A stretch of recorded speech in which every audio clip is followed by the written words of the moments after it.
Hey, what's up? You know, it's me, Glue. You know, I haven't seen me in one more billion, trillion, billion years.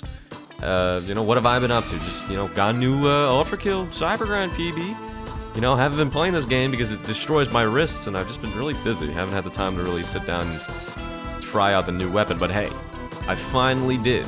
The new Sawblade Buzzsaw Spindy Doodle, right? First things first.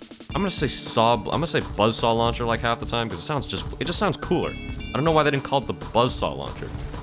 But, you know, that aside, you know, let's go look at the new weapon, right? New in big quotes.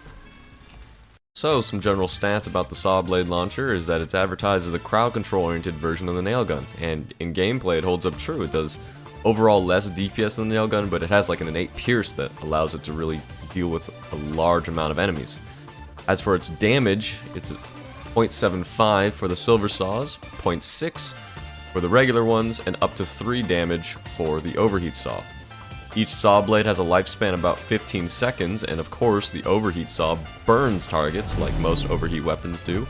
And okay, I'm just like reading the wiki. I didn't wait 2 months to go make a video on this for me to read the wiki. Okay, let's go a little bit more out there. So, as you might have noticed if you've used the weapon for more than 1 second, is that the saw blades bounce. Each saw blade has a different amount of times they can bounce. With the silver saw, it's about 15 bounces. With the regular saw, it's 10, and with the overheat saw, it's around high 60 to low 70s. It's really hard to tell. You know, I mean, you can look at the footage. I mean, it's pretty hard to tell. You can punch the saw blades too, but it does not add or remove any bounce charges. If you were to somehow punch a saw blade 1,000,000 times, you would still get 15 bounces, you know, if it was a silver saw. There are also hit charges, is what I'm going to call them for clarity. It's how many enemies it can pierce. With the silver saw, it's 3, regular saw, it's 2, and with overheat saw, you know, again, being an outlier, the average I got was 15. So, how do these two correlate? If you're an astute person, you know, you might have noticed that each hit charge counts for about 5 bounces. If you were to bounce a silver saw 10 times, it would only be able to pierce 1 enemy. It wouldn't even pierce, it'd break immediately after the hit. Also, PS, you know, doing some reverse mathematics, the numbers for the overheat saw actually do somewhat add up, giving us about 75 bounce charges for an average of 15 hit charges with the overheat saw. Oh, but it gets even stranger. You thought that was useless? I can get even more fucking useless. Here we go. What if I told you that you can shoot through most thin walls in the game with the Sawblade Launcher? Now hold on, before we get in there, I gotta go explain to you how I found it. You know, so there I was, you know, just in Sandbox, the place I call home, and here, you know, I was firing buzzsaws. I noticed this. You know, it might just seem kind of, you know, ordinary, but if you look under, it's clipping right through. So, you know, that had me wondering. Why was it clipping right through? So I ignored it for the time being because it's a fucking water lake area. I don't think they put too much effort into making sure that's okay. And then eventually I was, you know, just firing over here, and I fire at this wall, and it clips right through. Right? So I'm thinking, what the fuck? So I go in for a closer look, and this is the first thing I notice. It's different from most other walls in this game. It's a rhombus, if you notice that. It's not parallel like most walls, like a rectangle or something like that. So I don't know why I thought this would be a good way to test it, but I made a rhombus despite these being actual walls. Obviously it didn't work. So, you know, I was like, okay, let me just go run around the entire game and go shoot at walls I think that could be rhombuses. And, you know, when that doesn't work, I come back here, and okay, I make this. This is a pretty small corridor, because I thought it was something to do with the, you know, the angle and speed, so here it is. Guess what I found? You can shoot through the walls.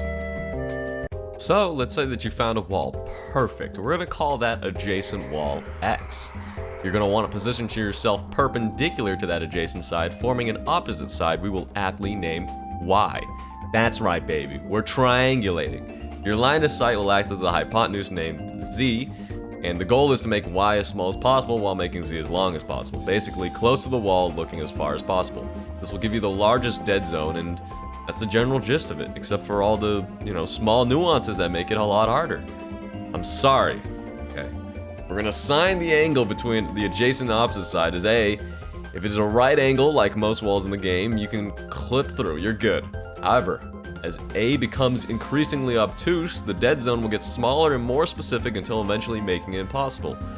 Now, there's no protractor in ULTRAKILL, but from eyeballing it, I think the cutoff zone is around 110 degrees or something like that. This works inversely as well. If A becomes acute, the dead zone will increase, although it becomes too acute, making it impossible. Oh, I forgot to mention the walls. How silly of me. Oh, yeah, I forgot. Remember the wall we named X in the beginning? If it's larger, wider, or just not as thin, it affects the dead zone as well, and the overall room for error. And that wasn't even the explanation for the starting problem. That wall is due to thin walls within parallel walls like this, which is due to the speed of the buzzsaw and a clip through that one wall because it's made of a fucking triangle and a rectangle. Yeah, so that's how that works, you know. I'm so glad when I can figure out the answer to a tough question. It really gets my brain going, and it's not like I have a massive headache. But anyways, what are my final thoughts on the Buzzsaw Launcher? Well, keep in mind that I'm ass at the game, you know. I can't speedrun, I can't do flashy combos, I can't like coin ad or anything basic like that. I just play cybergrind, that's it. And I'm very average at cybergrind too, you know. I don't have a really high round. But keep it within that perspective. So, the Buzzsaw Launcher is pretty mid, in my opinion. That's just due to cybergrind's vertical differences all the time. You know, there's so many pillars and slopes, it's really hard to get a good magnet or a good bounce. And I feel like if the nail gun hasn't been getting all like the love it has the past couple of patches, it'd be way better than the nail gun. But as it stands right now, I think it's a very good alternate weapon. It could be debated whether or not you should use it or not, or, you know, it's an alternate weapon. It's not supposed to be a straight upgrade. And I mean, it's a fucking Buzzsaw Launcher. And I mean, I don't know if it's the math or something like that, but I'm starting to see everything as a Buzzsaw now, you know? It's like, everything. You know, like, everything's, you know, like a buzzsaw. It just spins and it's got, like, triangles or something. Man, I love saw blades, buzzsaws, and all sorts of sharp, circular objects. You know, it really gets me going, you know? Look at this stone time. I got one saw blade, alright? You know what? Fuck it. Let's bring out 2 saw blades.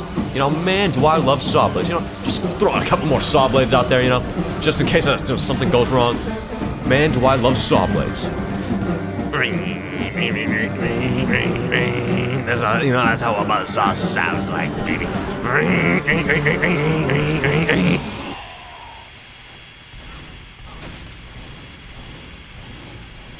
mean, really think about it, like, how do they fit so many buzzsaws in there? I thought there was only like 10 and the overheat saw, but you know, I'm really starting to have some ammo issues. I think that's the biggest problem about the new Buzzsaw Launcher, is you never have enough buzzsaws when you actually need it, you know? It's, compared to the nail gun at least, it feels really underwhelming, you know, just not being able to have enough ammo, especially in something like, you know, cybergrind, but, you know, it's still really cool. Look at all those birds. You can't do it. You are sure it's gonna buzzsaw there in the buzzsaw king. You know, the weird thing about the new cybergrind update is they changed a lot of the enemy spawns. You know, a lot of, you know, the malicious faces also look kind of weird, but you know, it's kind of weird. You know, game.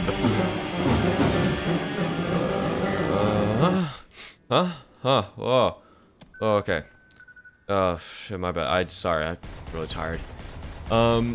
So what is it? Yeah, new buzzsaw weapon just came out 2 months ago. Anyways, well, whatever. Hey, thanks for making it this far, making it all the way to the end. I appreciate it a lot. I'd be a bad person for not giving you a little special reward at the very end, you know? You made it this far, so here's what you get. You get my impression of Brian Griffin from Family Guy, alright? It's very good. Alright, here it comes. Hey, Peter, I don't think we should leave Stewie like that, you know? I don't think he can handle it.